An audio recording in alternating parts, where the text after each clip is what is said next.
तर विद्यार्थी मित्रांनो, चला तर खाना एज्युकेशनमध्ये आपलं सर्व स्वागत आहे. तर आज आपण नेटवर्क थिअरी या विषयाच्या काही महत्त्वाच्या क्वेश्चन्ससोबत काही महत्त्वाचे पॉईंट डिस्कस करणार आहोत. ते आपण सुरुवातीला जे काही स्पेसिफिक महत्त्वाचे क्वेश्चन्स वगैरे जे असेल ते डिस्कस करूया, त्याच्यासोबत त्याची थिअरीसुद्धा डिस्कस करूया, म्हणजे ॲट अ टाईम आपलं दोन्ही पोर्शन सोबत कव्हर होईल. ओके, चला सुरुवात करूया. बघा, याच्यामध्ये आपण काही 2 मार्क्सचे क्वेश्चन आहेत, काही 6 मार्क्सचे क्वेश्चन आहेत. आता ते डिपेंड ऑन क्वेश्चन, त्याच्यावर आपण डिस्कस करूया. बघा, तर सुरुवातीला पहिलं काय आहे, a network has 12 branches, 8 independent loops, how many nodes are there in. Okay, ते तुम्हाला ऑप्शन दिला आहेत. तुम्हाला याच्यामध्ये ऑप्शन दिला A, B, C and D. Okay, आता हा क्वेश्चन पहिला आपण समजून घेऊया. पहिली तुम्हाला याची थिअरी समजून घ्यावं लागेल, जेणेकरून तुम्हाला बाकीची गोष्टी होतील. बरोबर आहे. आता याची काय काय दिलं, सगळ्यात पहिले त्यांनी दिले बघा ब्रँचेस. ओके, त्यानंतर काय दिलं, इंडिपेंडंट लूप किती दिल्या रे, 8, आणि ही ब्रँचेस किती दिल्या, 12. ओके, त्यासाठी आपल्याला त्याचे काही स्पेसिफिक फॉर्म्युले तुम्हाला सहज लक्षात ठेवावं लागेल. जर मला नोड काढायचे असेल, बरोबर आहे, मला काय काढायचे, नोड. मला इथं त्यांनी ऑप्शन जी दिली त्यापैकी कुठला ऑप्शन मॅच होतो, आपण कसं फाइंड करणार. आपल्याकडे फॉर्म्युला आहे. काय फॉर्म्युला रे, number of independent loop. Okay, मग त्याला म्हटलं आपण एल इज गुड काय माझा, P N plus 1, branches minus node plus 1. Okay, आता याच्यापैकी बघा, तुम्हाला हा पण काढू शकता, तुम्ही हा पण काढू शकता, हा पण काढू शकता. त्याच्यातलं कुठलंही तुम्हाला 2 क्वांटिटी दिले, तिसरी क्वांटिटी तुम्ही फाइंड आउट करणार. बरोबर आहे. मग माझ्याकडे काय, त्यांनी काय काय दिले बघा, मला काय काढायचं सांगितलं त्यांनी, नोड. हा फॉर्म्युला पक्का लक्षात ठेवा, तुम्हाला ह्याच्यावर क्वेश्चन घुमून फिरून कसंही विचारला जाऊ शकतो.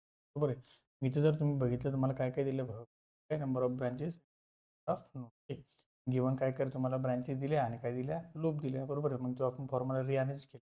मग मला कसा डिझाईन होईल तो, N is equal to B minus L plus 1. Okay, मग मी काय केलं, जर त्याचे व्हॅल्यू टाकले तर मला आन्सर किती मिळालं, 5. ओके, म्हणजे तुमचा आन्सर काय आहे, correct 5. That is your right answer. Okay, 5 हा ऑप्शन तुमचा काय आहे, बरोबर आहे. चलो नेक्स्ट, त्यानंतर पुढचा क्वेश्चन बघूया. बघा, identify which of the following is not a tree of the graph show in. हां, तर हे जे क्वेश्चन्स आहे, हे क्वेश्चन समजून घेण्याच्या अगोदर आपण थोडी ना याची थिअरी समजून घेऊया, जेणेकरून तुम्हाला हे समजायला सोपं जाईल. हे ग्राफ थिअरी मला काय सांगते, incident matrix and fundamental loop matrix and fundamental cut set matrix, mesh and node analysis, star delta transformation, source transformation and duality. हे एवढे पॉईंट आपल्याला खूप इम्पॉर्टन्स आहे ह्याच्या रिलेटेड.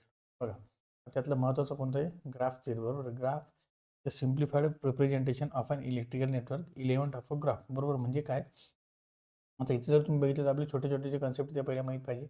नोड म्हणजे काय, नोड म्हणजे काय, junction points where elements connect, that is called as node. Okay, त्यानंतर ब्रँचेस म्हणजे काय होतं, रिप्रेझेंट्स इलेक्ट्रिकल कंपाऊंड, जसं की रजिस्टर असेल, सोर्स असेल, इंडक्टर असेल, त्याला आपण काय म्हणत असतो रे, ब्रँचेस. ओके, आणि लूप म्हणजे काय, close path that start and end at the same node without repetition. बरोबर आहे, लक्षात आलं. विदाउट रिपिटेशन एकाच ठिकाणी जर तो स्टार्ट टू एंड परत जॉईन झाला असेल, त्याला म्हणतो आपण क्लोज लूप. ओके, आता इथे जर तुम्ही बघितलं, अजून एक महत्त्वाचे काही स्पेसिफिक डेफिनेशन आपल्याला, जे की ग्राफ थिअरीमध्ये खूप इम्पॉर्टंट आहे. ओके, तेही तुम्हाला लक्षात ठेवावं लागेल. म्हणजे कुठली कुठली रे, ट्री म्हणजे काय होतं आणि लिंक म्हणजे काय होतं. तर ट्री म्हणजे काय, a set of branches connecting all node without forming a loop. त्याच्यात फक्त वर्ड लक्षात ठेवा, मी तुम्हाला एक्झाम्पल सुद्धा एकदम समजून सांगतो, सिस्टमॅटिकली तुम्हाला हे सगळं व्यवस्थित कळणार आहे. ओके, ट्विग म्हणजे काय, branch that belong to the tree, आणि लिंक म्हणजे काय, लिंक म्हणजे त्याला इनडायरेक्टली आपण कॉर्ड म्हणतो, लक्षात ठेवा. Okay, a branch not in a tree adding it form a loop if a network has n nodes and b branches. हे दोन फॉर्म्युले खूप महत्त्वाचे मित्रांनो, लक्षात ठेवा, जेणेकरून तुम्हाला याच्यावर क्वेश्चन जाऊ शकतो. Number of twigs and number of links. Okay, n-1 आणि n- in bracket n-1. Okay, चला आता तुम्हाला थोडं समजून सांगतो ग्राफ थिअरी. आपण आता माझ्या पर्सनल नोट्स मी तुम्हाला याच्यामध्ये मुद्दा म्हणून ॲड केला, जेणेकरून is useful for analysing complex electric circuit by converting then into network graph. Okay, इथं महत्त्वाचं बघा, हे मी तुम्हाला एक मुद्दा म्हणून एक्झाम्पल दिलं, जेणेकरून तुम्हाला समजायला इझी जाईल. बघा, आता हे जे एक्झाम्पल आहे, त्याचं मी ग्राफमध्ये बघा कसं कन्वर्जन केला, हे सगळे डिटेल्स कशामध्ये कन्वर्जन केलं मी, ग्राफमध्ये. बघा, बरोबर, हे असे पण त्याच्यामध्ये लाईन कनेक्ट केला. बरोबर, तुम्ही कंट्रोल सिस्टम बघितलं असेल तर तुम्हाला त्याच्यामध्ये या गोष्टी, हा डायग्राम किंवा हे कन्वर्जन तुम्हाला लक्षात आलं असेल. ओके, बघा त्याच्यामध्ये काय काय, R L C, voltage source and current source. बरोबर आहे. मग जर समजा मला याचं कन्वर्जन करताना बघा, रजिस्टर, इंडक्टर आणि कॅपॅसिटर किंवा व्होल्टेज सोर्स असेल तर काय करणार रे, शॉर्ट करणार, म्हणजे हे रिप्लेस करताना लक्षात ठेवा ग्राफ ट्रीमध्ये, आणि करंट सोर्स असेल तुम्ही काय करणार, ओपन सर्किट करणार. लक्षात आलं? ओके. इथे जस्ट तुम्हाला थोडं एक्झाम्पल बघा, नोड किती आहे, ब्रँच किती आहे, हे तुम्हाला समजायला हळूहळू हे बघितल्यावर लक्षात येऊन बघा. 1 2 3 4 5 6 आणि 7, म्हणजे माझ्या ब्रँच किती रे, 7, आणि नोड किती माझ्याकडं, 1 2 3 आणि 4. लक्ष द्या, 1 हा 2 हा 3 आणि 4 अशा माझे काय रे नोड आहे बघा, A B C and D. थोडं बारीक पॉईंट लक्ष द्यायला असेल बघा, ए बी सी अँड डी हे असे माझे काय नोड आहे. ओके. आता कंप्लीट ग्राफ जो असेल, एक्झॅक्ट कंप्लीट ग्राफ काय असतो बघा, graph in which there will be only one line segment between any two node pair and none of the branches absent. बरोबर आहे, म्हणजे सरळ सरळ कळालं, याला म्हणतो आपण कंप्लीट ग्राफ. म्हणजे कुठलीच ब्रँच जी असेल ती अबसेंट नसायला पाहिजे, त्याला म्हणतो आपण कंप्लीट ग्राफ. ओके. मग इनकम्प्लीट ग्राफ म्हणजे काय सर, हा सा बघा, इथे एक लाईन मी इथली इलिमिनेट केली, बरोबर, किंवा गायब केली, हा झाला इनकम्प्लीट ग्राफ. लक्षात आलं? सेम लाईक दॅट इथे सुद्धा मी मधल्या लाईन गायब केल्या, त्या म्हटलं आपण इनकम्प्लीट ग्राफ. लक्षात आलं? ओके. हां, मग इथे जर तुम्ही एक फॉर्म्युला क्रिएट केला तर काय होईल, number of branches in complete graph. जर मला नंबर ऑफ ब्रांचेस काढायचे असेल कंप्लीट ग्राफच्या, तुम्ही काय लिहिणार, एन इन ब्रॅकेट n-1/2. हा फॉर्म्युला जस्ट लक्षात ठेवा. की त्यानंतर we can not find number of branches in incomplete graph. लक्षात ठेवा, इनकम्प्लीट ग्राफसाठी आपण हा फॉर्म्युला वापरू शकत नाही, किंवा त्याच्या ब्रँच आपण काढू शकत नाही. ओके. हे बघा, हा एक कंप्लीट ग्राफ आहे, त्यासाठी हा फॉर्म्युला जर तुम्ही बघितलं बघा, इथे n into in bracket n-1/2 जर ठेवला आपण, इथे बघा तुम्हाला मुद्दाम दिला n म्हणजे किती, नंबर ऑफ 4. ओके. म्हणजे 1 2 3 आणि 4. ओके. असे किती 4 डिवाइड बाय काय दिलं मला, 3/2 म्हणजे किती आलं, 6. ओके. नंबर n म्हणजे काय होतं रे, नंबर ऑफ नोड. लक्षात आलं? नंतर बघा, directed graph. If the branches of graph has direction then it is called as directed graph. म्हणजे जर समजा त्या ब्रांचेस हे जे दिसते ना, 1 2 3 4 5 6 असे हे जे ब्रांचेस आहेत, त्या ब्रांचेसला जर डायरेक्शन असेल, that is called as directed graph. Okay. त्यानंतर नेक्स्ट, ही ग्राफ थिअरी समजून घेणं खूप इम्पॉर्टंट आहे, याच्यावर तुम्हाला बरेच क्वेश्चन. सब ग्राफ म्हणजे काय, इट कन्सिस्ट ऑफ लेस और equal number of vertical nodes and edges it is an complete graph. Clear आहे? चला, आता तुम्हाला खूप महत्त्वाचा पॉईंट आहे तो म्हणजे ट्री अँड कोट्री. आता ट्री अँड कोट्री म्हणजे काय होतं, connected subgraph of a network which has its node same as original graph but does not contain any closed path, it is called as tree of a network. लक्षात आता हे तुम्हाला मुद्दाम मी example दिलं बघा, म्हणजे याचा अर्थ काय होतं माहिती, याच्यामध्ये कुठल्याही प्रकारचा क्लोज लूप नसायला पाहिजे.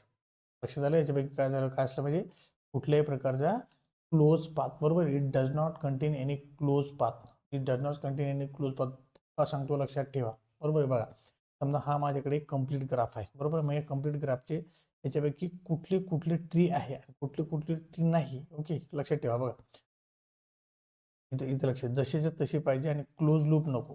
बरोबर आहे. क्लोज टू ऑल नोड म्हणजे याचा अर्थ काय, यापैकी सरळ सरळ मला म्हणायचं काय, की जेवढे काही नोड्स असतील, बरोबर आहे, रिपिटेशन त्याच्यामध्ये आलं नाही पाहिजे. महत्त्वाची गोष्ट लक्षात ठेवा. ओके.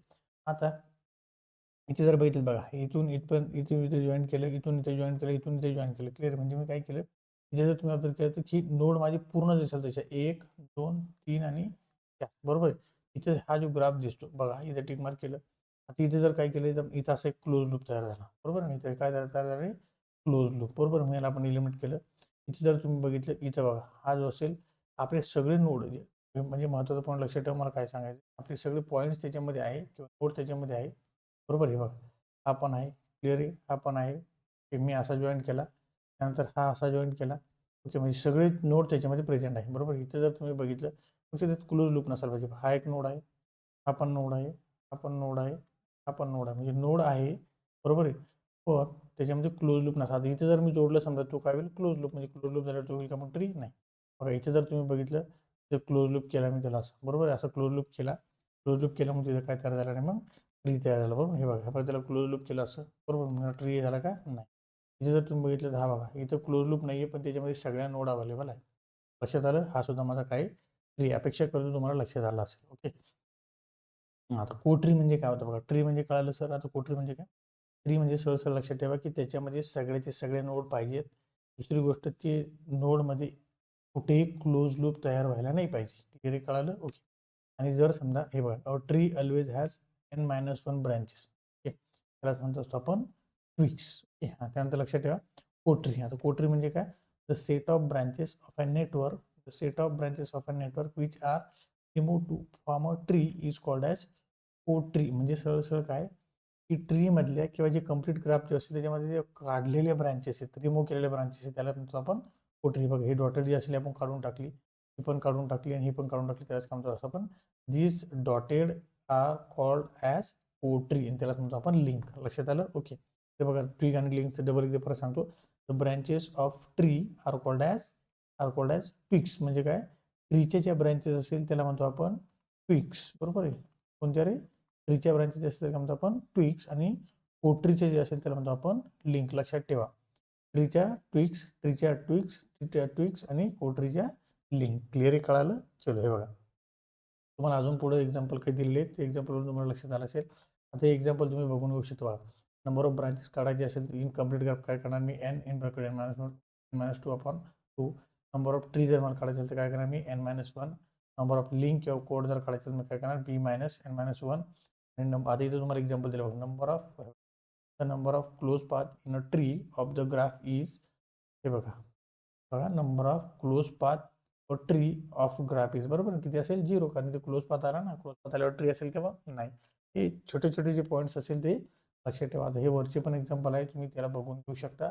ते कुठले नोड आहे, कुठले ट्री आहे, कुठले कोटरी असेल, कुठले लिंक्स असेल, पॉट्स असेल, मला ओळखायला आता सोपे जाईल. क्लिअर आहे? हे एक्झाम्पल बघून तुम्ही लक्षात घेऊ शकता. ओके, चला तर जाऊया आपण आपल्या परत क्वेश्चन्स, जेणेकरून तुम्हाला आता आन्सर काढायला इझी जाईल.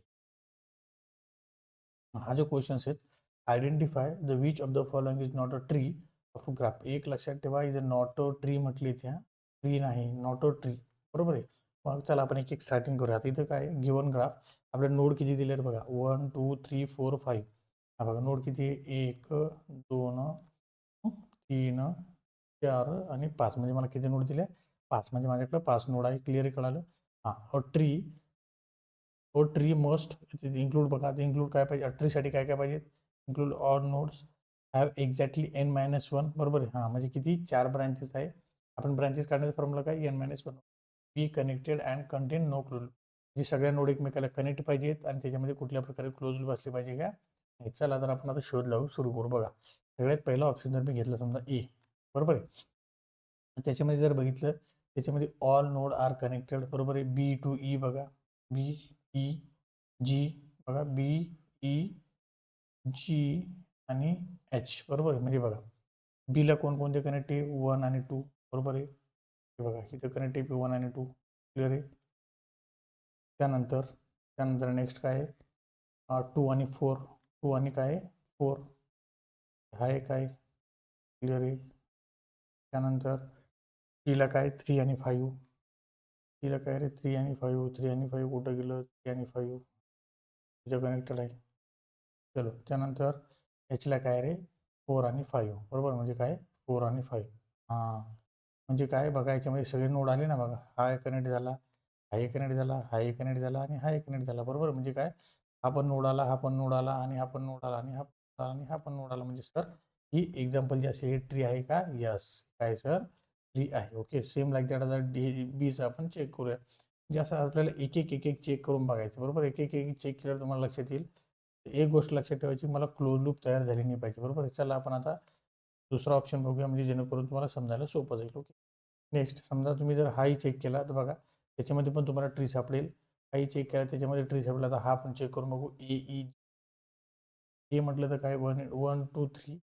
बरोबर आहे? 1 2 3 कुठे? हां, इथून तर इथपर्यंत यायचं आहे. 1 2 3. चलो नेक्स्ट काय? 1 2 3 झालं. नंतर 2 2 टू 4 ई ई घेऊ आपण. 2 ते 4 पण याला इथं कनेक्ट केला आता. क्लिअर आहे ना? त्यानंतर जी म्हणजे काय? 3 टू 5. जी म्हणजे काय? 3 टू 5. Okay, 3 to 5. त्यानंतर हे बघा एच काय? 4 टू 5. हां बघा रे, इथं जर तुम्ही बघितलं तर हे बघा क्लोज लूप तयार झाली ना अशी. क्लोज लूप तयार झाली ना रे. मग क्लोज लूप जर तयार झाली सर तर मेरा ट्री म्हणणार आहे का? नाही. मग that is your correct answer. म्हणजे हा एक्झाम्पल जे असेल, ह्या ऑप्शन तुमचा ट्री नाही. लक्षात ठेवा, जर तुम्ही ट्री जर बघितला असता तर सुरुवातीला तुमचा आन्सर रॉंग आला असता. क्लिअर कळालं? चलो, अपेक्षा करतो तुम्हाला ट्री कोट्री हे जे कन्सेप्ट असेल एकदम क्लिअर झाला असेल. चला पुढे जाऊ.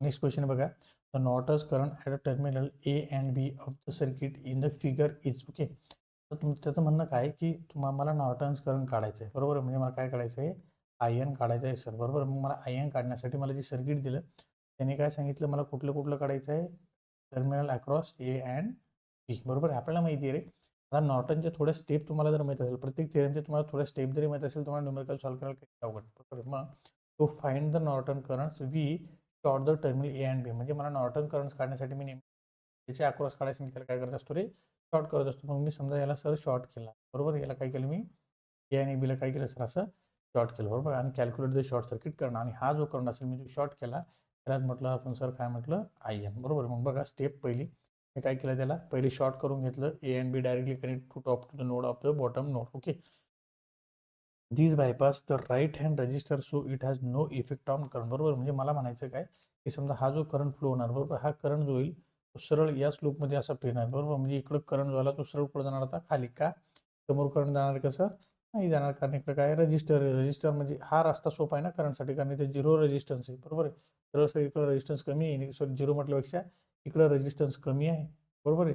हां, आणि इकडं रेजिस्टन्स कसा आहे सर, जास्त आहे, म्हणजे या रस्त्याने जाणार का तो नाही, हे सरळ सरळ हा करंट पूर्ण इथून बायपास होऊन जाईल. क्लिअर कळालं, म्हणजे हा सिस्टममध्ये राहणार नाही. मग त्याला म्हणतो आपण रिडंडंट एलिमेंट. हा काय झाला तुमचा रिडंडंट एलिमेंट, बरोबर. मग नेक्स्ट पुढची स्टेप बघूया, व्हॉट रिमेन्स. आता काय होईल, only 50 volt source is series with 5 ohm register, बरोबर. हा बघा 5 ओम सोबत फक्त काय राहिला आता 50 व्होल्ट व्होल्टेज सोर्स, बरोबर. मग एक सर्किट माझा तयार झाला, याच्यामधलं करंट मला काढायला तर सोपं झालं, बरोबर आहे. म्हणजे तोच माझा आय एन असेल सर. मग मला माहिती आहे V is equal to I into R. मग मला जर आय काढायचं असेल तर मी काय करणार, व्ही बाय आर, बरोबर. म्हणजे व्ही दिला मला सर किती आहे 50, आर किती दिला मला 5, 5 10 50, म्हणजे माझं करंट झालं रे 10 अँपियर. ऑप्शन आहे का, yes, that is your correct answer. Okay, clear कळालं. चलो नेक्स्ट. त्यानंतर हे बघा, the number of node equation required in nodal analysis is equal to. आता मी तुम्हाला सांगितलं होतं, आपण जी ग्राफ थेरी बघितली त्यामध्ये बघा, total number of nodes, total branches, total nodes minus 1. ऐकलं का कुठंतरी, आठवतं का, n-1 n-1. ओके, हे असेल का, नाही. आता जस्ट आपण ग्राफ थेरी बघितली, वाटलं त्याला एकदा परत तुम्ही बघून घ्या, व्यवस्थित वाचून घ्या, तुम्हाला सहज लक्षात होऊन जाईल, बरोबर. म्हणजे that is your correct answer. Total total nodes म्हणजे n-1 झालं. चलो त्यानंतर नेक्स्ट आहे बघा, नेक्स्ट क्वेश्चन आहे, the load is connected to a network at the terminal to which the load is connected. RTH is equal to 10 ohm and VTH is equal to 40 volt, बरोबर आहे. हां, आता हा क्वेश्चन जो असेल सर, हा कशाचा आहे, मॅक्झिमम पॉवर सप्लाय. म्हणजे हा MPT थिअरम तुम्ही ऐकला असेल, बरोबर आहे. MPT थिअरम ऐकला असेल, बरोबर. आता MPT थिअरमचा जरा क्वेश्चन मला विचारला सर, माझ्याकडे 2 कंडिशन. आता MPT थिअरम आपण थोड्या वेळानं डिटेलमध्ये डिस्कस करूया. त्याच्यामध्ये आहे ना 2 कंडिशन असतात. एक असते बघा डीसीच्या कंडिशन, दुसऱ्या असतात एसीच्या कंडिशन, बरोबर. आता डीसीच्या कंडिशनमध्ये पण आपण त्याच्या 2 कंडिशन बघत असतो. एसीच्या कंडिशन थोड्या कॉम्प्लिकेटेड आहे, पण डीसीच्या इझी आहेत. आपण काय म्हणतो, सोर्स रेजिस्टन्स 0 असायला पाहिजे सर. जर सोर्स रेजिस्टन्स माझा 0 असेल तर त्यावेळेस माझी एफिशियन्सी किती असते तर 100%, किंवा मी म्हणू शकतो RL इज इक्वल टू का असेल RES, बरोबर. आणि यावेळेस माझी एफिशियन्सी किती असेल सर 50%, बरोबर आहे. मग या 2 कंडिशन जे असेल ते कंडिशन मला बघा, sorry RL is equal to RTH आपण म्हणू शकतो, क्लिअर आहे. किंवा आपण RS सुद्धा त्याला म्हणू शकतो, क्लिअर आहे. बघा, for maximum power transfer the load resistance, the load resistance म्हणजे काय रे, RL, it must be equal to RTH. बघा ना, RL is equal to RTH. मग आपल्याला व्हॅल्यू किती दिली रे, 10 ओहम, बरोबर. दिली नाही तर RTH किती दिली, 10 ohm. Okay, maximum power formula आपल्याला म्हणजे काय, पी मॅक्स इज काय VTH स्क्वेअर बाय 4 RTH. याला म्हणतो तुम्ही RES किंवा म्हणू शकतो तुम्ही RL, क्लिअर आहे. मग तर मला RL माहिती आहे, RES जे असेल आपण त्याला म्हटलं ना इक्वल आहे, बरोबर आहे. मॅक्झिमम पॉवरमध्ये काय म्हणतो RS किंवा RL काय म्हणतो इक्वल, म्हणून मी म्हणू शकतो की मला व्होल्टेजची व्हॅल्यू मला माहिती आहे, व्ही दिलेलं आहे त्याने, VTH किती दिला आहे 40. याचा जर मी 40चा स्क्वेअर केला into divide by 4 into RL किंवा RS जे असेल RTH किती व्हॅल्यू दिली, बरोबर. इथे सरळ जर तुम्ही कॅल्क्युलेशन झालं 40 वॅट, किती आन्सर आलं रे 40 वॅट. मला ऑप्शन आहे का सर, ऑप्शन आहे का, yes yes, that is your correct answer. चलो नेक्स्ट. मी तुम्हाला मुद्दामून एकाच क्वेश्चनवर थोडं डिटेलमध्ये सांगायचा प्रयत्न करतो, जेणेकरून तुम्हाला याच्यावर कसे क्वेश्चन घुमून फिरून आले आन्सर सॉल्व्ह करता येईल. ओके, त्यानंतर हा खूप इम्पॉर्टंट पॉईंट्स आहेत, हा पण लक्षात ठेवा मित्रांनो. याच्यावरही मॅक्झिमम चान्सेस आहे की क्वेश्चन येण्याचे, फक्त एवढे क्वेश्चन तुमचे घुमून फिरून कसे येऊ शकतात.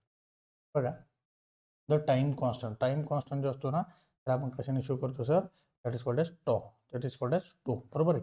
तर टोने आपल्याला त्याला शो करत असतो. ऑफ अँड RC सर्किट, आता दोन असतात बघा, एक असेल RL सर्किट आणि दुसरा कोणता असतो, RC सर्किट. या दोघांचा आपल्याला टाइम कॉन्स्टंट काढायचा असतो, that is called as tau, बरोबर आहे. हां, for and RC circuit the time constant is define as काय the product of resistors and capacitors, बरोबर आहे. म्हणजे R इंटू सी. लक्षात आलं, हे तुमचं करेक्ट ऑप्शन आहे, बरोबर आहे. मग टाइम कॉन्स्टंट असेल तर RC साठी काय, R इंटू सी, म्हणजे तुमचा correct answer, that is your right.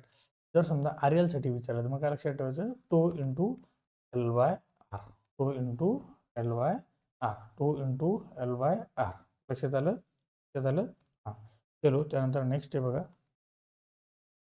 Next question आहे आपला, the solution of non homogeneous linear differential equation.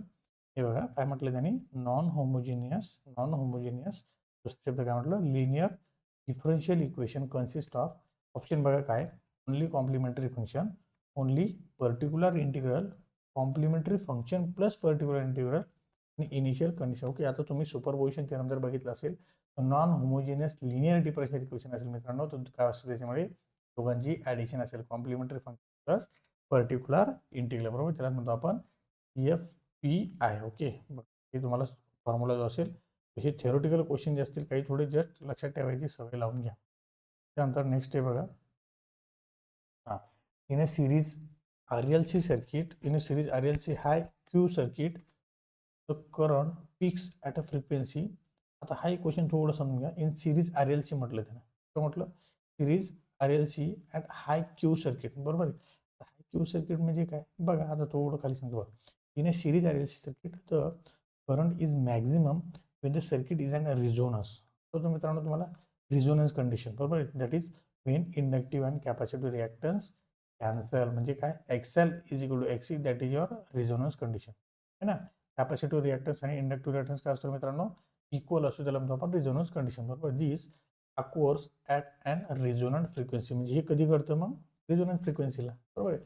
Resonance condition कधी होणार आहे, रिझोनंट फ्रिक्वेन्सीला, बरोबर आहे. For a high Q series RLC circuit, these conditions still hold and the current peaks occur exactly at resonance, म्हणजे current काय करतो, पिक्स ऑकर करतो एक्झॅक्टली ॲट रिझोनन्स, बरोबर. मग आपण आता ऑप्शन बघूया, equal to resonance frequency, greater than the resonance, less than the resonance frequency, none of the above. बघा आत्ताच आपण म्हटलं ना, काय म्हटलं, इक्वल टू रिझोनन्स फ्रिक्वेन्सी म्हणजे काय, that is your correct answer, first option. Okay, चलो नेक्स्ट आहे बघा. अँड हां, मी तुम्हाला म्हटलं ना आता RC किंवा RL सर्किट याच्यावर कसे क्वेश्चन तुम्हाला येऊ शकतात, पक्का लक्षात ठेवा. Okay, and RC circuit has R is equal to, तुम्हाला R ची व्हॅल्यू दिली सर, यस किती दिली, 2 ओहम.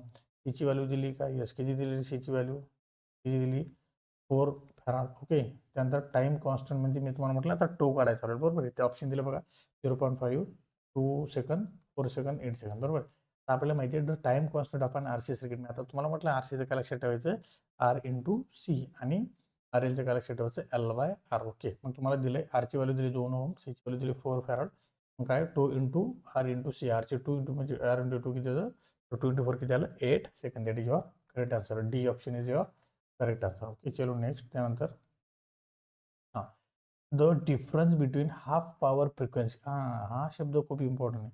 तर हाफ पॉवर फ्रिक्वेन्सी आम्हाला नाही कळालं, हाफ पॉवर फ्रिक्वेन्सी म्हणजे काय, हे घेऊ, हा वर्ड खूप इम्पॉर्टंट आहे, लक्षात ठेवा. हाफ पॉवर फ्रिक्वेन्सी, आता तुम्हाला लक्षात आलं असेल, हाफ म्हणजे 1/2, क्लिअर आहे. पॉवर फ्रिक्वेन्सी म्हणजे काय, आता आपण थोडीशी थिअरी समजून घेऊ, म्हणजे तुम्हाला अजून समजायला सोपं आहे. मी तुम्हाला थोडीशी थिअरी समजून बघा, जेणेकरून तुम्हाला समजायला सोपं बघा. तर डेफिनेशन जी असेल ती डेफिनेशन काय ते बघूया, हाफ पॉवरची बघा. In a resonance circuit power is a proportional to the square of current, बरोबर आहे. रिझोनन्समध्ये काय असतं, power is directly proportional to the square of current at power point. काय म्हटलं तुम्हाला, ॲट हाफ पॉवर पॉईंट म्हणजे काय, पी मॅक्स डिवाइड बाय 2, म्हणजे सरळ मी तुम्हाला म्हटलं ना आता, पी मॅक्स जे असेल त्याचं काय केलं आपण, इंटू मल्टिप्लाय बाय हाफ, बरोबर. म्हणजे काय झालं, मग हे P max by divide by 2 is equal to current जो असेल तर काय, मग आय मॅक्स अपॉन √2, बरोबर आहे. The frequencies at which this occurs are called as half power frequency, बरोबर आहे. त्यानंतर lower half power frequency, upper half power frequency, म्हणजे त्याची आपण 2 कॅटेगरी पाडल्या, लोअर हाफ पॉवर फ्रिक्वेन्सी आणि अप्पर म्हणजे काय, F1 आणि F2. ओके, मग एक्सप्रेशन फॉर, आता तुम्हाला माहिती बँडविड्थ काय असतो, लोअर मायनस हायर व्हॅल्यू आपण हायर मायनस लोअर व्हॅल्यू जे असेल आपण त्याचा गॅप कन्सिडर करतो, बरोबर. बँडविड्थ म्हणजे काय, circuit define bandwidth F2 minus F1, बरोबर आहे. त्यानंतर for a series RLC circuit at resonance omega 0 omega naught is equal to काय 1/√LC bandwidth in terms of circuit parameter मी काय म्हटलं ओमेगा 2 मायनस ओमेगा L. आताच आपण त्याला म्हटलं होतं time constant bye sorry L/R त्याचा एक्झॅक्ट कसं असेल उलटा म्हणजे R/L that is called as bandwidth. तर बँडविड्थचा हा फॉर्म्युला लक्षात ठेवा, म्हणजे खूप इम्पॉर्टंट आहे. मे बी तुम्हाला याच्यावर जर न्यूमेरिकल्स वगैरे आला तर लक्षात ठेवता येईल. त्याच्यानंतर relation with quality factor Q, आता आपण म्हटलं ना, याच्यासोबत जर याला आपण कनेक्ट केलं तर काय होईल, Q इज इक्वल टू काय येईल ओमेगा नॉट अपॉन बँडविड्थ. मग जर मला बँडविड्थ काढायचं म्हटलं काय येईल ओमेगा नॉट अपॉन Q. म्हणजे इंडायरेक्टली आपण कंक्लुजन काय भेटलं, the power becomes half of the maximum at frequency F1 and F2. Simple, हेच आपल्याला पाहिजे होतं. The difference between this frequency defines the bandwidth काय मग F2 मायनस F1, बरोबर आहे. म्हणून आपला जो क्वेश्चन होता त्या क्वेश्चनवर आपण आता परत जाऊया. क्वेश्चनला थोडं समजून घेऊ. बघा, माझं क्वेश्चनचं म्हणणं काय होतं, the difference between half power frequency is called as, बरोबर आहे. मग काय म्हटलं मी, बघा, in frequency responsibility, the half power frequencies are the frequencies where power drops to half of its maximum value. Simply, okay, the difference between the upper and lower half power frequency is known as bandwidth. त्याला आपण काय म्हटलं होतं, bandwidth. लक्षात आलं, clear आहे, कळलं. माझा करेक्ट आन्सर काय असेल सर, बँडविड्थ. ओके, चलो नेक्स्ट. त्यानंतर बघूया क्वेश्चन.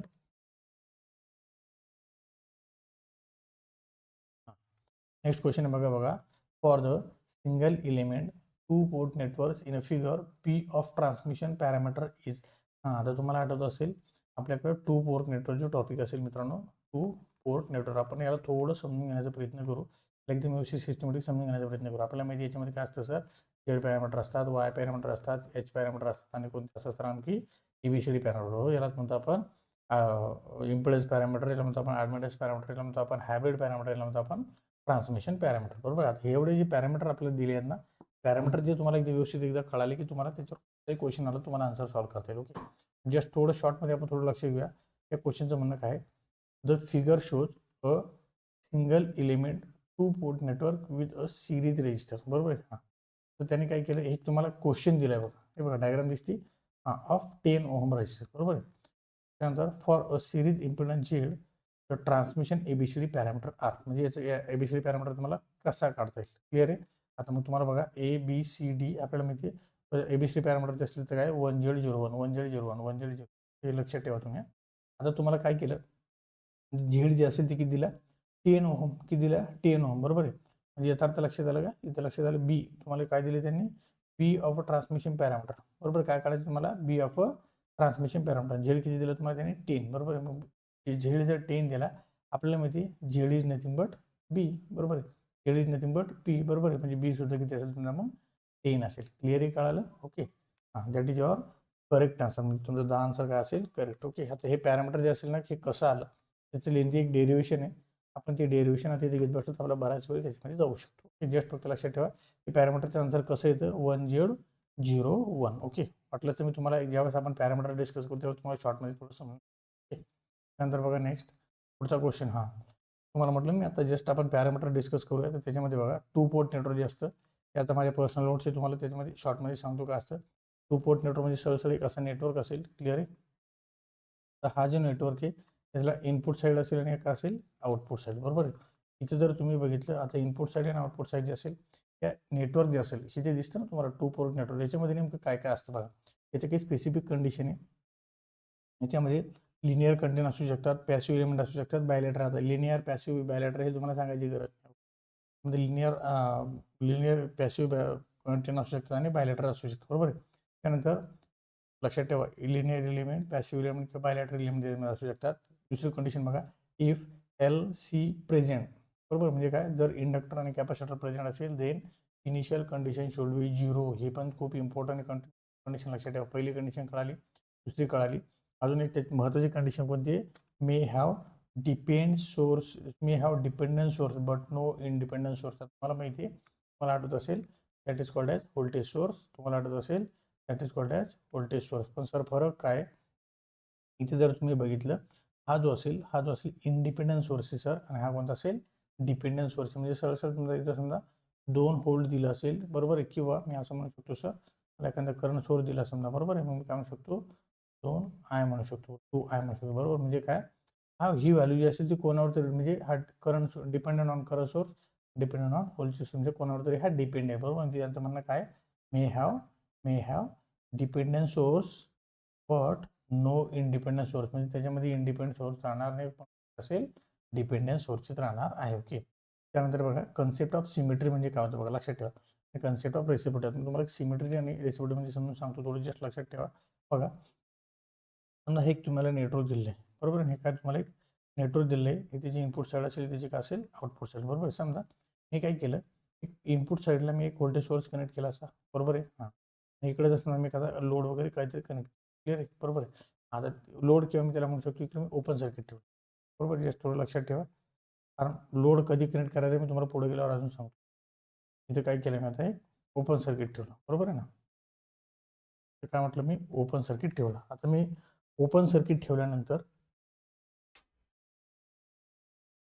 तुम्हाला लक्षात येईल बघा, मी याला ओपन सर्किट ठेवल्यानंतर सपोज मी आता काय केलं, हे इथे जे असेल एक सपोज एक्झाम्पल मी याला काहीतरी व्होल्टेज दिला, बरोबर. याला म्हटलं समजा V1, बरोबर आहे. हा व्होल्टेज दिल्यानंतर इथून जो असेल ते काहीतरी करंट फ्लो होईल का म्हटलं आपण I1, बरोबर आहे. आता मी हा इनपुट जो असेल ही इनपुट जे असेल माझा रेशो काय आला समजा V1 भाग काय आलायचा I1 असेल, क्लिअर आहे. त्यानंतर सेम लाईक दॅट मी काय केलं याचं नेटवर्क जे असेल थोडं चेंज केलं, बरोबर. आता ही साईड चेंज केली, याचा अर्थ काय केलं मी आता नेटवर्क जो असेल मी त्याला या साईडला दिला, म्हणजे आता सेकंडरी साईडला दिलं, बरोबर. म्हणजे मी काय केलं तोच व्होल्टेज सोर्स मी इकडे चेंज केला, इकडे म्हटलं मी याला V2 आणि याला काय म्हटलं आता I2, बरोबर आहे. याचाही आन्सर काय येईल रे, याचा रेशो काय येईल V2/I2 आणि हे दोघं जे असतील ते कसे असेल रे इक्वल असतील, त्याला म्हणतो असतो आपण सिमेट्री. म्हणजे असं कधीच होणार नाही इकडं V1/I2 आलं आणि इकडं V1/I1 आलं, बरोबर आहे. लक्षात आलं. म्हणजे इकडं V1 इकडं पण I2 किंवा इकडं पण I1 असेल, असं कधीच येणार नाही. त्यालाच म्हणतो असतो आपण सिमेट्री कंडिशन. त्यालाच काय म्हणतो आपण सिमेट्री कंडिशन. लक्षात आलं. ओके. हां, त्यानंतर दुसरा असतो बघा रेसिप्रोसिटी. असं रेसिप्रोसिटी म्हणजे काय होतं बघा, रेसिप्रोसिटी म्हणजे सरळ पॅसिव्हिटी म्हणजे काय, सरळ रेजिस्टन्स आपण म्हणतो ना रेजिस्टन्स. मग आता रेजिस्टन्सचे वेगवेगळे डिफरन्स समजा सिरीज असू शकतो, पॅरल असू शकतो समजा, किंवा टी फॉर्ममध्ये असू शकतो किंवा पाय फॉर्ममध्ये असू शकतो. ते आपण आता हळूहळू बघणार आहोत. ओके, कळालं, क्लिअर आहे. हां, त्यानंतर अजून एक महत्त्वाचं बघा, आता 2 पोर्ट नेटवर्कबद्दल मी थोडं तुम्हाला शॉर्टमध्ये सांगून देतो. त्याच्यामध्ये किती पॅरामीटर असतात हे बघा, झेड पॅरामीटर असतं आणि वाय पॅरामीटर असतं, बरोबर. आता झेड पॅरामीटर जे असेल त्याला आपण ओपन सर्किट पॅरामीटर म्हणतो, वाय पॅरामीटरला आपण काय म्हणतो रे शॉर्ट सर्किट पॅरामीटर म्हणतो, एच पॅरामीटरला आपण काय म्हणतो हायब्रिड पॅरामीटर म्हणतो, जे एबीसीडी पॅरामीटरला आपण काय म्हणतो रे ट्रान्समिशन पॅरामीटर म्हणतो. आता याला ओपन का म्हणतो, याला शॉर्ट सर्किट का म्हणतो, हे मी तुम्हाला जस्ट एक समजून समजून समजा.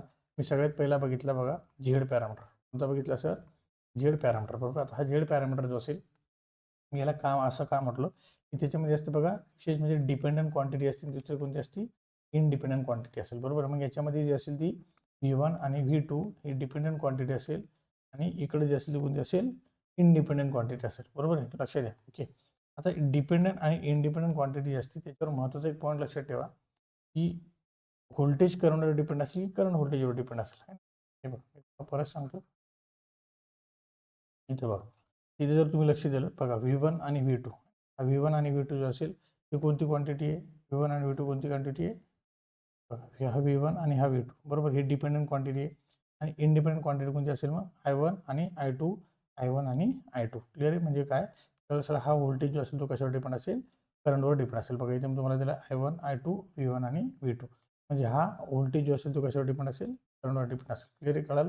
आता हा व्होल्टेज डिपेंडंट आहे, व्होल्टेज इंडिरेक्टली काय डिपेंडंट आहे. मग याचा अर्थ काय सर, समजा मला जर काय काढायचं आहे, मला काढायचं समजा झेड बनवून काढायचं, काय काढायचं आहे झेड बनवून काढायचं आहे. सपोज मला जर झेड बनवून काढायचं असेल तर मला काय करावं लागेल सर, आता इथं इनडायरेक्टली तुम्ही जर बघितलं बघा, मला हा झेड बनवून काढायचा म्हणजे मला ही क्वांटिटी 0 आली पाहिजे, बरोबर. ही क्वांटिटी 0 होण्यासाठी मला काय करावं लागेल, मग मला I2 0 आला पाहिजे. मग काय आला पाहिजे I2 0 आला पाहिजे, म्हणजे मला सेकंडरीचा करंट जो काय असेल काय आला पाहिजे 0, बरोबर. म्हणजे इथे लक्ष देईल तुमच्या, इथे बघा मला सेकंडरीला करंट माझा काय 0. सेकंडरी जर माझा करंट 0 आला तुमचा ऑटोमॅटिक सेकंड जी क्वांटिटी असेल ती काय होईल सर 0. मग सेकंड क्वांटिटी माझी 0 झाली, सेकंड क्वांटिटी माझी 0 झाली तर ऑटोमॅटिक काय होईल मला, तर आता काय फक्त V1 Z1 आपण I1, म्हणजे मला काय करावं लागेल मग Z1 काय येईल V1/I1. क्वांटिटी 0 झाली, बरोबर आहे.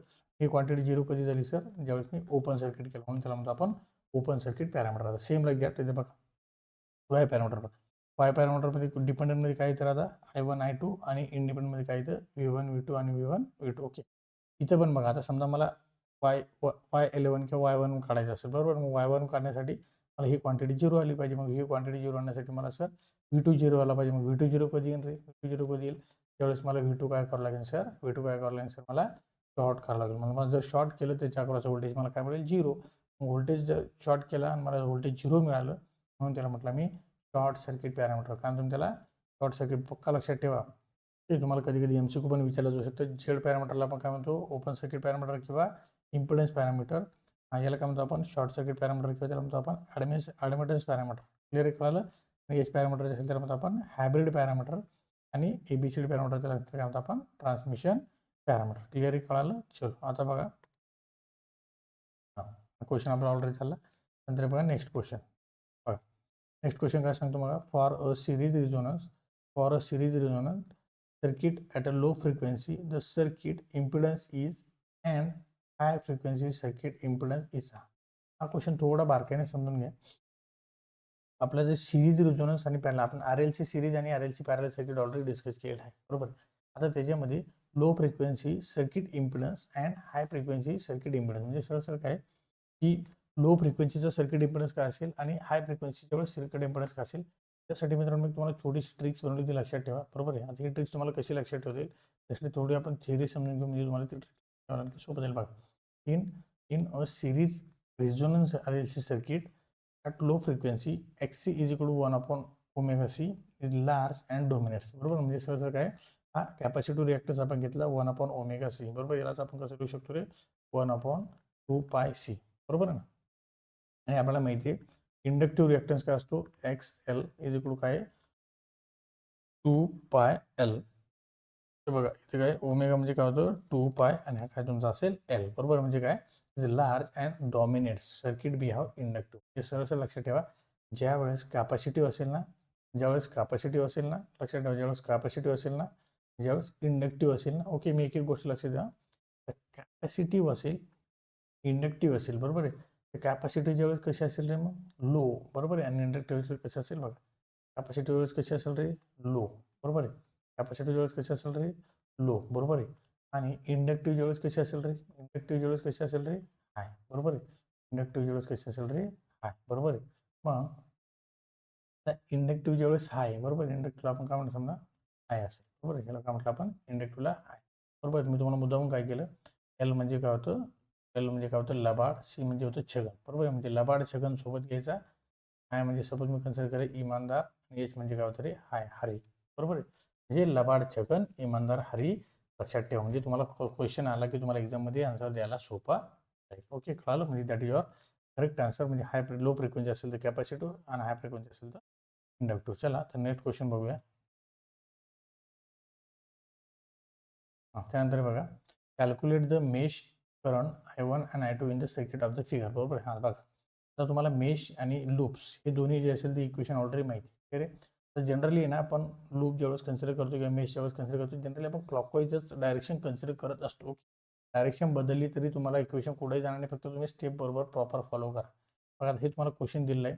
हे क्वेश्चनमध्ये बघा तुम्हाला ही एक नोड आहे, क्लिअर. ही नोड कन्सिडर करा. तर ही तुमची एक फर्स्ट लूप असली, कोणती तुमची असेल सेकंड लूप, क्लिअर आहे. समजा आता हा जो असेल हा फर्स्ट लूप जे असेल, हा इथे काहीतरी करंट फ्लो होईल, क्लिअर आहे. हा इथे काहीतरी करंट. आता तुम्ही डायरेक्शन देताना बघा कसे दिले. मी डायरेक्शन दिले का? नाही, ओके. तर डायरेक्शन देताना डिपेंड ऑन यू की तुम्हाला कशा द्यायचे करू शकता, बरोबर आहे. जसे डायरेक्शन दिलं तसे तुम्ही प्रॉपर सॉल्व्ह करत जा, तुमचा आन्सर कुठे जाणार. तर आपण बघूया. बघा सगळ्यात पहिलं step first identify the element in each mesh, बरोबर आहे. म्हणजे सरळ काय प्रत्येक मेश जे असेल त्या प्रत्येक मेशच्या एलिमेंटला पहिले आयडेंटिफाय करून घ्या, बरोबर आहे. म्हणजे त्याच्यापैकी त्याच्यामध्ये कुठं कुठं ते कोणकोणते एलिमेंट आहे समजा. बघा सगळ्यात पहिली जी मेश असेल त्याच्यामध्ये रेजिस्टन्सेस आहेत. कोणकोणते सर आहे ना? बघा 2 ओम आहे, 12 ओम, 12 ओम आहे, 4 ओम आणि व्होल्टेज सोर्स किती? 12 व्होल्ट. बघा 2 ओम, 4 ओम आणि 12 ओम आहे, 12 सोर्स आहे. नंतर दुसरी मेश बघा राईट लूप, बरोबर आहे. त्याच्यामध्ये काय काय 9, 3, 12 आणि 8. बघा 9 ओहम 3 ओहम 12 ओहम आणि 8 व्होल्ट ठेवते सर. हे पहिले रिकग्नाइज करावं लागेल.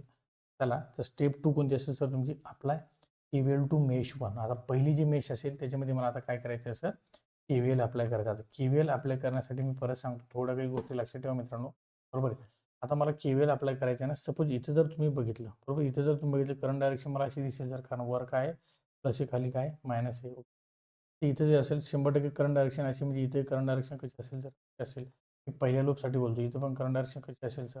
अशी असेल, बरोबर आहे. म्हणजे सर इथं मी प्लस कन्सिडर केलं, इथे मी मायनस कन्सिडर केलं, बरोबर. इथं मी प्लस कन्सिडर केलं, इथे मी काय कन्सिडर केलं सर? मायनस कन्सिडर केलं. सेम लाईक दॅट माझं करंट इकडं वापस येणार, म्हणजे इथं प्लस आणि इथं काय असेल सर? मायनस असेल, बरोबर आहे. मग इथं मला एक गोष्ट शिकावं लागेल. त्यावेळेस मला मेश ॲनालिसिस किंवा नोड ॲनालिसिस किंवा हे जे KVL KCLची इक्वेशन आपण शिकतो ना, त्यावेळेस तुम्हाला करंट डायरेक्शन खूप इम्पॉर्टंट आहे मित्रांनो, बरोबर आहे. इथे जर तुम्ही बघितलं, आता समजा मी कुठलं कन्सिडर केलं, मी याला काय म्हटलं +12, बरोबर आहे.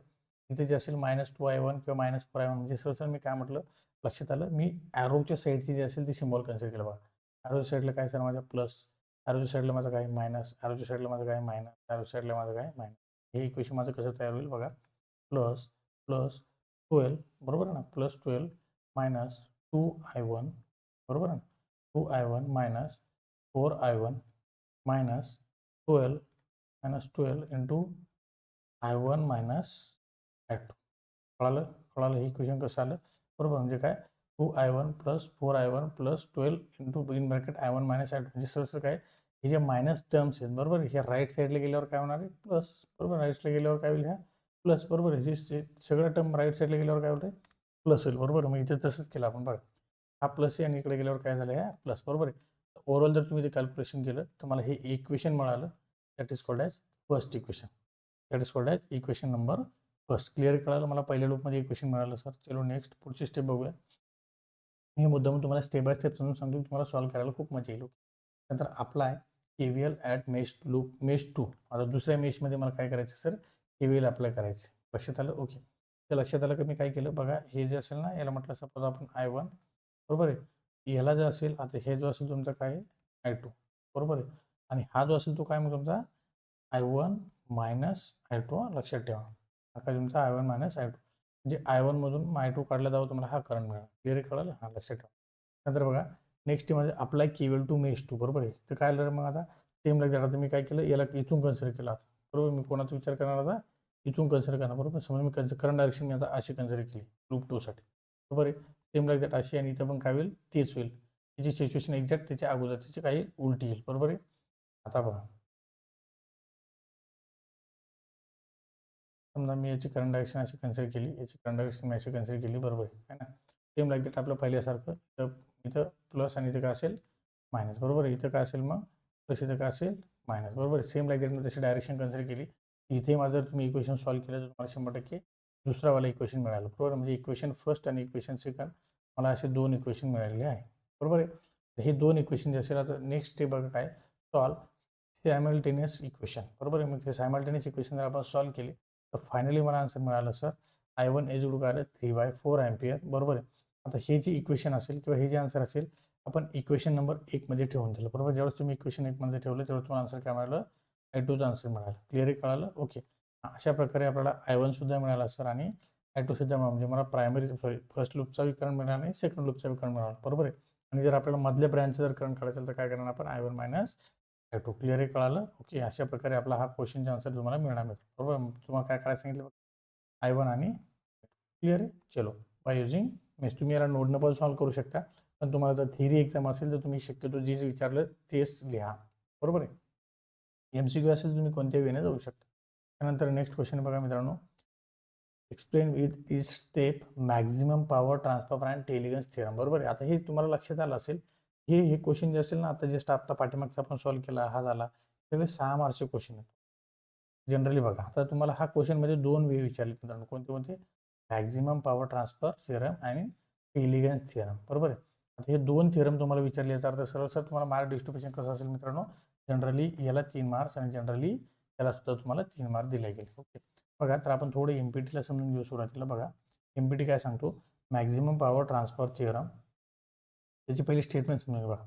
Maximum power is a transfer from a source network to the load when the load resistance आहे बघा सेंटेन्स आता आपण पाठीमागे MCQ मध्ये डिस्कस केला. Load resistance is equal to the Thevenin resistance म्हणजे RL is equal to RTH. Okay हां हे बघा RL is equal to RTH. Okay आता त्याचे स्टेप जे असते ना आपले MPTचे स्टेप कोणकोणते असते बघा. पहिली स्टेप काय replace the given network by Thevenin equivalent बरोबर म्हणजे थेव्हनिन कोणकोणते कन्सिस्ट ऑफ VTH किंवा consist of RTH Thevenin voltage आणि थेव्हनिन रेजिस्टन्स. सेकंड स्टेप काय कनेक्ट द लोड रेजिस्टन्स बरोबर RL across the Thevenin equal म्हणजे काय असतं माहिती मित्रांनो लक्षात ठेवा. तुम्हाला जस्ट समजून सांगायचा प्रयत्न करतो. हे नेटवर्क बघितले तुमच्या लक्षात येईल बघा. मी काय केलं सपोज हा एक व्होल्टेज सोर्स आहे बरोबर आहे. त्याला मी एक रजिस्टर कनेक्ट केला. सोर्स रेजिस्टन्स आपण त्याला म्हणतो मित्रांनो RS बरोबर आहे. त्यानंतर एक नेटवर्क आहे आपलं. ओके मी इथे एक असं लोड कनेक्ट केला. ओके हा असेल तुमचा मित्रांनो RL बरोबर आहे. That is called as load resistance. याला म्हटलं आपण VTH. क्लिअर. पण एक गोष्ट लक्षात ठेवा इथे जर तुम्ही थोडं ऑब्झर्व केलं ना एक गोष्ट तुमच्या लक्षात येईल बरोबर आहे. एक गोष्ट तुमच्या लक्षात यायला पाहिजे की हा जे एवढा जो पार्ट आहे बरोबर आहे आणि हा पुढचा जो राहिलेला पार्ट असेल क्लिअर आहे. हा जो पुढचा राहिलेला पार्ट आहे हे दोन पार्ट वेगळे मित्रांनो बरोबर आहे. सर असं काय म्हणता याला म्हणायचं सोर्स आणि याला काय म्हणायचं लोड बरोबर आहे. हा सोर्सचा पार्ट आहे. सोर्स फक्त एवढाच आहे का मग नाही दोघा मिळून सोर्स तयार झाला V आणि R बरोबर आहे. आता हा सोर्स साईड असेल ही कोणती असेल रे लोड साईड बरोबर आहे. मग ही सोर्स साईड जी असेल हे कोणावर डिपेंड आहे आता इथं लोडवर कारण हा कसा आहे सर व्हेरिएबल आहे बरोबर आहे. लोड रेजिस्टन्सवर डिपेंड असेल म्हणजे हा कसा आहे व्हेरिएबल. याचे दोन पार्ट लक्षात ठेवा क्लिअर आहे. मग आत्ताच आपण तुम्हाला बोललो की मी तुम्हाला काय म्हटलं RL is equal to RS है ना. RL इज इक्वल टू काय असेल RS. ही जर कंडिशन असेल मला त्यावेळेस मॅक्झिमम पॉवर मिळते बरोबर आहे. किंवा दुसरी गोष्ट माझा जर RS इज इक्वल टू 0 असेल सर तर ते मला मॅक्झिमम म्हणजे तुम्हाला एक्झॅक्ट लक्षात आलं की मला काय म्हणायचे समजा मॅक्झिमम पॉवर मिळते म्हणजे काय समजा मला लोडच्या अक्रॉस मला जास्तीत जास्त पॉवर किती मिळेल. समजा जर माझा हा रेजिस्टन्सच 0 आहे लक्षात आलं का हा रेजिस्टन्स 0 म्हणजे पूर्णची पूर्ण पॉवर पुढे ट्रान्सफर होईल ना बरोबर आहे. मग हा रेजिस्टन्स 0 असला तर 100% मला एफिशियन्सी काय मिळणार आहे 100% मिळायला पाहिजे बरोबर आहे. हां लक्षात ठेवा म्हणजे हे सोर्स रेजिस्टन्स जर मला 0 असेल त्यावेळेस सगळ्यात जास्त पॉवर मला मिळत असते मॅक्झिमम पॉवर बरोबर आहे. पण जर RL is equal to RS असेल बरोबर हे दोघं इक्वल असेल तेव्हा सुद्धा मला मॅक्झिमम पॉवर मिळत असते लक्षात राहील. ओके फक्त एक लक्षात ठेवा यावेळेस माझी जनरली 50% एफिशियन्सी मला मिळते आणि यावेळेस मला जनरली किती मिळते 100% एफिशियन्सी मला मिळते. जे दोन्ही पॉईंट लक्षात ठेवा मित्रांनो. ओके क्लिअर आहे. ही तुम्ही नोट डाऊन थेरोटिकल क्वेश्चनमध्ये करू शकता बघा. थर्ड पॉईंट काय करंट थ्रू द लोड मला जर करंट काढायचं तर काय करणार मी VTH upon RTH plus RL म्हणजे V/R आपण घेतो फक्त याच्यामध्ये दोन रेजिस्टन्स कोणते RTH आणि RL. सिंपल आहे लक्षात ठेवा V/R जास्त काही कॉम्प्लिकेटेड नाही. तर V किती एकच आहे ना VTH आणि रेजिस्टन्स किती माझे दोन टाईप्सचे RL प्लस RTH कारण तुम्ही नोट डाऊन करू शकता. ओके नेक्स्ट फोर्थ बघा power delivered to the load. आपल्याला पॉवर माहिती काय पॉवरचा formula P is equal to I²R. Okay तर PL is equal to I²RL. आता तुम्हाला माहिती आहे I² जे फॉर्म्युला असून V आपण हे बघा हे असं एवढा फॉर्म्युला आपण आयचा टाकून दिला त्याच्यामध्ये झालं क्लिअर आहे. म्हणजे काय हा फॉर्म्युला तुमचा ठरवणं फायनली तुमचा फॉर्म्युला जो तयार झाला तो मित्रांनो हा असेल P max is equal to काय VTH² अपॉन 4RTH. ओके यालाच आपण काय म्हणू शकतो मी आता तुम्हाला लिहून दिलं तर RS किंवा RL. क्लिअर आहे कळालं. Okay that is your maximum power transfer theorem. Okay त्याच्याबद्दल थोडं अजूनही थोडं डिस्कस करता येईल तर आपण बघूया. ओके बघा एक शॉर्ट नोट्स आहे तर मॅक्झिमम पॉवर ट्रान्सफर थिअरम जे असेल ते त्याच्यामध्ये पण सिमिलरली मी तुम्हाला जसं म्हटलं होतं की सुपरपोजिशन थिअरम असेल नॉर्टन थिअरम असेल याच्याच रिलेटेड थोडी कन्सेप्ट आहे. तर त्याच्यामध्ये काय काय असायला पाहिजे सर बघा. मॅक्झिमम पॉवर ट्रान्सफर थिअरममध्ये काय काय असतं लिनियर असू शकतात ॲक्टिव्ह असू शकतात किंवा बायलॅटरल असू शकतात. दुसरी गोष्ट नंबर ऑफ एनर्जी सोर्सेस त्याचे कोणकोणते असतात व्होल्टेज पण असू शकतं करंट पण असू शकतं त्याच्यामध्ये काय असू शकतं रेजिस्टन्स पण असू शकतं. आता हे मी तुम्हाला सांगतो मित्रांनो हे फॉर DC कंडिशन आहे. हे बघा MPT जे असेल त्याचे ACचे कंडिशन वेगळे आहे आणि DCचे कंडिशन वेगळे आहे. हे बघा तुम्हाला म्हटलं होतं मी VTH आणि RTH that is your source part आणि that is your load part. Okay आता ही जी ह्या RL जो असतो तो कसा असतो व्हेरिएबल. याच्यामध्ये काय करू शकतो व्होल्टेज पण असू शकतो करंट पण असू शकतो आणि रेजिस्टन्स पण असू शकतो बरोबर. पण AC कंडिशन वेगळं आहे मित्रांनो. बघा AC मध्ये काय काय असू शकतं सर AC मध्ये व्होल्टेज पण असेल करंट पण असेल रेजिस्टन्स पण असेल L पण असेल आणि C पण असेल म्हणजे इंडक्टन्स आणि कॅपॅसिटर. इंडक्टन्स आणि कॅपॅसिटर DC मध्ये असेल का नाही राहणार. क्लिअर कळालं लक्षात ठेवा. ओके हां बघा मी तुम्हाला म्हटलं होतं ना आता जनरली ही कंडिशन अशी कधीच येत नाही मित्रांनो, RTH इक्वल टू RL. नेहमी कंडिशन कोणती येणार, RL is equal to RTH. कोणती येणार रे, हे बघा, RL is equal to RTH किंवा RL is equal to RS, बरोबर. ही एक कंडिशन असेल, किंवा RS इज इक्वल टू काय असेल, 0. या दोनच कंडिशनमध्ये तुमची DC साठी अवेलेबल असेल, बरोबर आहे. हां, त्याचं तुम्हाला हे दिलं आपण बघा, की जर समजा ही फर्स्ट कंडिशन असेल RL is equal to RS, त्यावेळेस तुम्हाला एफिशियन्सी किती मिळते रे, 50%. आणि RS इज इक्वल टू जर 0 असेल त्यावेळेस एफिशियन्सी किती मिळते रे, 100%. लक्षात आलं. हा ग्राफ वगैरे तुम्ही जस्ट लक्षात ठेवू शकता. हां, हे थोडी ACचे दर्शक थोडी लेंदी आहे, जस्ट फक्त DCचे कंडिशन तरी तुम्ही लक्षात ठेवा. क्लिअर आहे, कळालं. चलो नेक्स्ट. त्यानंतर हां, पुढं बघा, टेलिगन्स थेरम, बरोबर आहे. तर टेलिगन्स थेरमचं तुम्हाला एक शॉर्ट नोट मी तुम्हाला पर्सनल माझी दिली बघा. Tellegen's theorem says that the summation of power delivered is 0 for each branches of any lump network at any instant of time. Power delivered is equal to power absorbed equal असेल. म्हणजे सहसा काय overall जे असेल तुम्हाला काय मिळणार, out of 0, बरोबर. म्हणजे सहसा बघा इथे बघा, जर समजा ॲरो हा पॉझिटिव्हकडे असेल तर पॉवर काय झाली तुमची, ॲब्झॉर्ब. आणि पॉझिटिव्ह पासून ॲरो बाहेर निघाला तर पॉवर काय झाली तुमची, डिलिव्हर. बघा, तर लोड जे असेल बघा, लोडला तुम्ही पॉवर देताय, म्हणजे पॉझिटिव्हकडे ॲरो आहे याचा अर्थ काय, पॉवर ॲब्झॉर्ब. आणि इथे बघा, पॉझिटिव्ह पासून बाहेर निघते पॉवर, म्हणजे पॉवर डिलिव्हर. पॉझिटिव्ह इनडायरेक्टली पॉझिटिव्हकडे पॉवर आहे म्हणजे पॉवर ॲब्झॉर्ब. इथे बघा, पॉझिटिव्ह पासून पॉवर बाहेर चालली डायरेक्शन, म्हणजे त्याला काय म्हणतात, पॉवर डिलिव्हर. लक्षात आलं असेल तुम्हाला. टेलिग्राम त्यामुळे काय असतं, at any instant electrical network satisfying KCL and KVL law, algebraic sum of instantaneous power in all branches is 0. मी तुम्हाला आताच म्हटलं होतं ना, जर तुम्ही बघितलं पॉवर डिलिव्हर हा प्लस इकडे आल्यावर मायनस होईल, इज इक्वल टू काय ना, 0, बरोबर आहे. मग मी म्हणू शकतो बघा, V पॉवर म्हणजे काय, V इंटू I. बघा, V आपण K कन्सिडर केलं, बरोबर. Summation of VK and IK is equal to 0. आता एक्सप्लेनेशन किंवा स्टेप जर तुम्ही कन्सिडर केलात, काय झालं, समजा आपल्याला थ्री क्वेश्चन लिहायचं असलं कसली ना, consider a network with N branches having, कोणकोणते आहे, voltage VK and branch current in IK, बरोबर. मग power in the K branch काय असेल, PK इज इक्वल टू काय, VK into IK. Using KCL and KVL, summation of power overall branches काय, summation of VK into IK is equal to 0, बरोबर आहे. मग next काय असेल, this implies total power supplied is equal to total power absorb. बघा, ते झालं, total power supplied is equal to total power absorb, बरोबर आहे. आता याचं सिग्निफिकन्स लक्षात ठेवा. हा हे पॉईंट जे असेल तुम्ही लक्षात ठेवा, जस्ट एक्झाममध्ये तुम्हाला लिहायला खूप सोपं आहे. पहा, load for AC and DC network independent of element types RLC sources. त्यानंतर useful for checking network consistency, MPT when occurs RL is equal to RTH, and Tellegen's theorem ensure energy conservation in electrical network. हे दोघांची combination जे असेल ती importance point लक्षात ठेवा. आता बघा next question, use superposition theorem, बरोबर आहे. आता ह्या सुपरपोजिशन थिअरम आपण डिस्कस करूया. Superposition to find VX in the circuit in figure, बरोबर आहे. आता हे तुम्हाला क्वेश्चन दिलेलं आहे, तुम्हाला एक सर्किट दिलेलं आहे, बरोबर आहे. ह्याच्यातले बघा, आता सुपरपोजिशन थिअरम नेमकं एक्झॅक्ट काय असं, थोडं आपण थोडी थिअरी समजून घेऊ, मला बाकी अजून समजायला सोपं जाईल. बघा, आता हे बघा, तुम्हाला दिसतं बघा सुपरपोजिशन थिअरम, बरोबर आहे. सेम लाईक दॅट सुपरपोजिशन थिअरममध्ये पण काय काय असं पाहिजे, लिनियर असू शकतात, ॲक्टिव्ह असू शकतात, बायलेटरल एलिमेंट त्याच्यामध्ये असू शकतात. क्लिअर कळालं. अजून नंबर ऑफ एनर्जी सोर्सेस, त्याच्यामध्ये व्होल्टेज सोर्स असेल किंवा करंट सोर्स असेल, बरोबर आहे. आता हे पॉईंट लक्षात ठेवा, अल्टरनेट सोर्स इज ऑन. म्हणजे सरळ माझ्याकडे समजा सुपरपोजिशन थिअरम जे असेल हा काय सांगतो, माझ्याकडे ॲट अ टाइम 2 किंवा 2 पेक्षा जास्त सोर्सेस असू शकतात, बरोबर आहे. मग करंट सोर्स असेल किंवा व्होल्टेज सोर्स असेल, बरोबर आहे. समजा माझ्याकडे 3 व्होल्टेज सोर्स आहेत, 4 व्होल्टेज सोर्स, 1 करंट सोर्स असेल. त्याच्यापैकी जर समजा एक व्होल्टेज सोर्स चालू असेल, ऑन असेल, तर बाकी सगळे कसे असतील, ऑफ, बरोबर आहे. म्हणजे ॲट अ टाइम फक्त एकच, म्हणजे 1/1, बरोबर आहे. आणि ज्यावेळेस समजा माझ्याकडे 4 व्होल्टेज सोर्स, मग म्हटलं V1 V2 V3 V4, म्हणजे असे 4 व्होल्टेज सोर्स मी सेपरेटली काढणार. जे V1 ऑन, बाकी 3 ऑफ, V2 ऑन, बाकी 3 ऑफ, V3 ऑन, बाकी 3 ऑफ, V4 ऑन, बाकी 3 ऑफ, बरोबर आहे.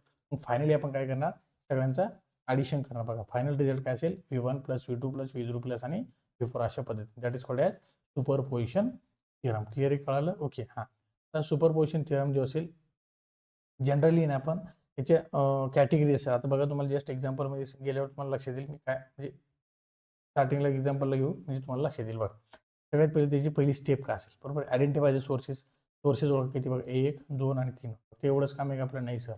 इथं सगळ्यात इम्पॉर्टंट काय हा असेल, तो डिपेंडंट आहे का इंडिपेंडंट. हा इंडिपेंडंट आहे, आपण इंडिपेंडंट आहे, पण हा सर कसा आहे, डिपेंडंट आहे. कशावर ओळखणार आहे आपण, हे बघा, एक अननोन क्वांटिटी याच्यासोबत असते बघा, 0.1 इंटू VX. म्हणजे काय, अननोन क्वांटिटी, म्हणजे या VXवर डिपेंड, म्हणजे हा व्होल्टेज सोर्स डिपेंड करंट, म्हणजे व्होल्टेज डिपेंडंट करंट सोर्स. हा करंट सोर्स पण on dependent on voltage source असेल, बरोबर आहे. त्यानंतर बघा आता तुम्हाला काय काय दिलं बघा. इंडिपेंडंट व्होल्टेज सोर्स दिला किती आहे 10 आहे. इंडिपेंडंट करंट सोर्स दिला किती 2 अँपिअर. तुम्हाला डिपेंडंट करंट सोर्स दिला किती 0.1 Vx. We keep is as we keep it as part of a network when its independent sources is considered, बरोबर. त्यानंतर बघा second step superposition principle. We will consider one independent source at a time while turning off others. म्हणजे मी तुम्हाला आताच म्हटलं की फक्त एकच आपण ॲट अ टाइम एका टायमाला एकच चालू ठेवू शकतो, बाकी काय केलं आपण ऑफ केलं, बरोबर. मग व्होल्टेज सोर्स ऑफ रिप्लेस. आता व्होल्टेज सोर्स तुम्हाला जर ऑफ करायचा ते कशाने रिप्लेस करणार आहे आपण मग शॉर्ट सर्किट. आणि करंट सोर्स कशाने रिप्लेस करणार आपण ओपन सर्किट. म्हणजे सरळ कळालं का मला व्होल्टेज सोर्स काढायचं त्याला काय करायचं शॉर्ट, आणि मला करंट सोर्स काढायचं त्याला काय करायचं ओपन करायचं. क्लिअर आहे. We ignore the independent sources for now. We include it in each sub problem because it depends on Vx. We will see how it contribute. बघा आता स्टेप 3 बघा. Contribution of 10 volt sources. Okay. मग सरळ मी काय केलं आता मला 10 volt source मी consider केला, बरोबर आहे. Turn off the 2 ampere current source open circuit. Circuit becomes 10 volt source in series with 20 ohm and parallel branches with 4 ohm plus dependent source 0.1 Vx. म्हणजे सरळ काय झालं इथे काय क्लिअर कळालं की आपण टर्न ऑफ केलं 2 अँपिअर, बरोबर आहे. आता याला तुम्ही टर्न ऑफ करू नाही शकत, लक्षात ठेवा, कारण हा डिपेंडंट आहे, याला बंद नाही करू शकत. मग let the current through 20 ohm Vi1, the current through 4 ohm I2 and dependent source is 0.1 Vx. म्हणजे काय सर मला नाही कळालं. चलो आता मी तुम्हाला नेक्स्ट सांगतो काय असतं एक्झॅक्ट त्याचं म्हणणं काय. ओके. म्हणजे सरळ काय केलं हा बंद केला म्हणजे सरळ हा ओपन झाला, बरोबर आहे. हा ओपन झाला तर पूर्ण करंट जो असेल तो आता अशा याच्यामधून फ्लो होईल. काहीतरी करंट याच्यामधून जाईल आणि काहीतरी काय होईल तुमचा याच्यामधून जाईल. क्लिअर कळालं. हां. मग त्याच्यानुसार जर तुम्ही इक्वेशन तयार केलं तर काय होईल I1 इज टू काय होईल I2 प्लस 0.1 Vx. म्हणजे कळालं का. हा जाणारा जो करंट असेल हा करंट असेल काही इकडे गेला आणि काही इकडे गेला म्हणजे काय हा मला जस्ट दाखवतो बघा काय असतं एक्झॅक्ट.